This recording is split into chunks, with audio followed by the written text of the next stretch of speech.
I will continue the story of Robert Crookston and John Welch, and they're traveling to the plains to Salt Lake City.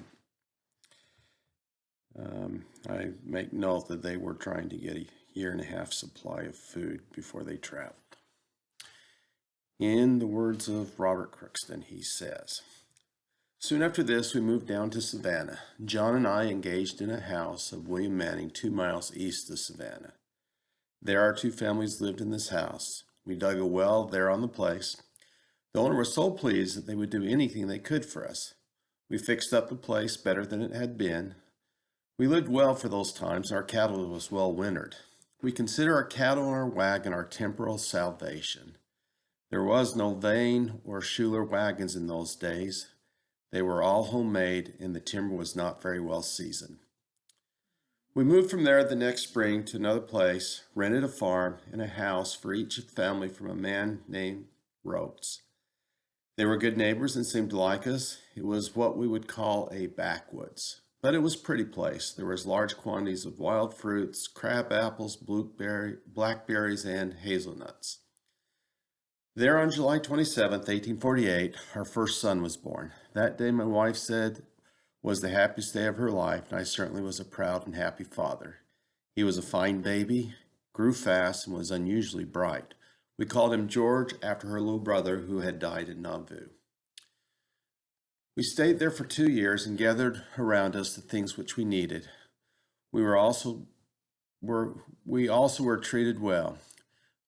We moved from there into a town of Savannah where the most of our work was. I rented a house at the edge of the town where there was a large pasture where we could keep our cattle. We also dug a well for the owner, Mr. Monroe by name.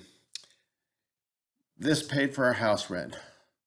While there, a great excitement rose over the gold mines in California, and Brother Welch, being a cutter, started to make bowie knives to sell to the immigrants, who all wanted a knife with a guard on the handle and a scabbard to hang on their belts. Also, a pair of goggles before they would cross the plains. Our women folks were able to make the goggles. Mother and Ann made them at 25 cents a pair. They sold $18 worth.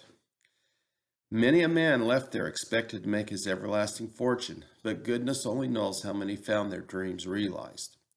When they got to Great Salt Lake City, they were so excited by seeing a few small sacks of gold dust, they exchanged their whole outfit of 3 or 4 yoke of cattle, wagons loaded with provisions, for a couple of plug ponies to pack what they could and rush on the rest of the way. These things were just what the people of Salt Lake needed and what Heber C. Kimball predicted. Before leaving the Rhodes place, another son was born to us on the 18th of October, 1849 at Savannah. And we named him William after Ann's other brother who died in Nauvoo. He was a fine boy like the first. While we lived in Savannah, I dug a well apiece for most of the businessmen and got good pay, so that when we left there in 1851, I had 2 yoke of oxen, 2 yoke of cows, and a good outfit of clothing and provisions for the family. We started in company with brothers Welch, Gray, and Lever. The seasons were so rainy that the roads were very bad to travel. The streams were running over the banks and covering the bottomland on both sides, half a mile wide. At Jackson Point, Hott County, Missouri, another son was born to us on the first day of June, 1851. A week later, we started on our journey, and we named him John. We arrived safely at Keg Creek, where there was a branch of the church presided by Lilas T. Coons, at a place called Glenwood. Here we were counseled to remain until spring, as it was too late in the season to cross the plains. Here I built a good log cabin and corral, thinking that I would be able to sell it for what it cost me, as the place was expected to become the county seat.